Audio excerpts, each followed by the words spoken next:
ঢাকার হযরত শাহজালাল আন্তর্জাতিক বিমানবন্দরের কার্গো ভিলেজে শনিবার দুপুরে 2:30টার দিকে আগুন লাগে। আগুন লাগার কিছুক্ষণের মধ্যেই পুরো বিমানবন্দর এলাকা কালো ধোঁয়ায় ভরে ওঠে।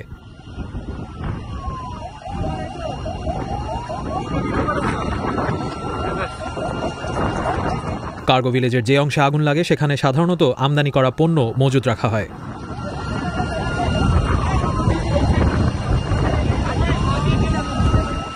আগুন লাগার পরপরই ফায়ার সার্ভিসের অন্তত 18টি ইউনিট আগুন নিয়ন্ত্রণে কাজ শুরু করে।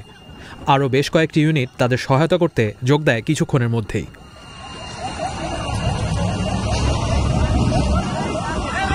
আন্তঃবাহিনী জনসংযোগ পরিদপ্তর ISPR জানিয়েছে বিমান বাহিনীর 2টো ফায়ার ইউনিট ও নৌবাহিনীও আগুন নিয়ন্ত্রণে কাজ করছে।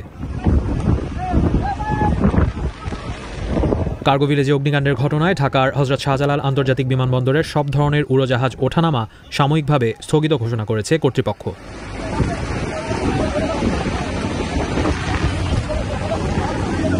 বিমানবন্দর কর্তৃপক্ষ জানিয়েছে এরই মধ্যে সৌদি আরবের রিয়াদ থেকে ঢাকার উদ্দেশ্যে ছেড়ে আসা বাংলাদেশ বিমানের একটি ফ্লাইট সিলেটের ওসমানী বিমানবন্দরে অবতরণ করেছে।